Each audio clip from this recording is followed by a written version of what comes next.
Hello, once again, this is Professor Rebecca Kennedy, and I want to welcome you to week 5 of American History 1. You are on the downward slope toward finishing this course. Before you know it, it'll be week 8. Keep up the hard work. I know it is a lot of work in conjunction with all the other things going on in your life, but it is well worth it.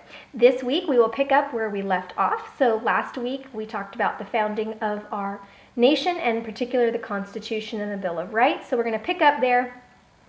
George Washington, the first president of the United States, and then John Adams, the third president. Thomas Jefferson is going to really kind of bring forth two parties, essentially. We're going to have the Federalists and the Anti-Federalists. They have opposing views of what American government should look like and how it should operate.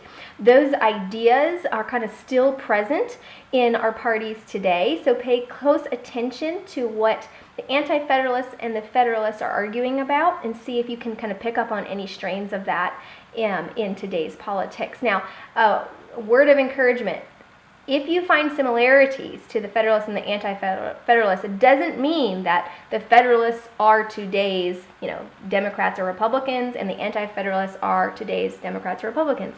It doesn't work like that. Political parties and those ideas are actually going to undergo many changes and take on many forms throughout our nation's history. So, though there are similarities, they're not equal to each other. So I just want to make that cautionary note before we go any further.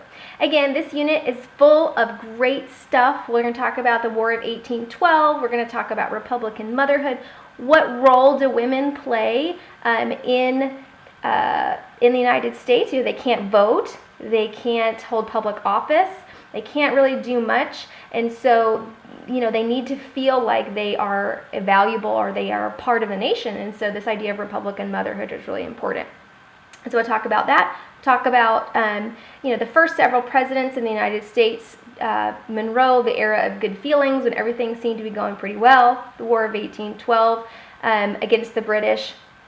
And we're going to kind of end with the presidency of John Quincy Adams and the corrupt bargain. Andrew Jackson, who was a famous war hero from the War of 1812, is going to kind of be on the losing end of that stick. It's known as the corrupt bargain.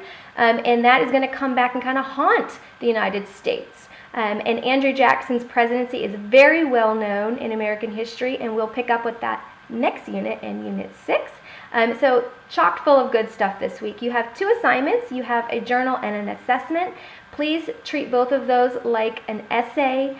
So make sure you have your paragraphs, your topic, sentence and thesis, your conclusion, and you support your arguments with historical evidence, not generalizations.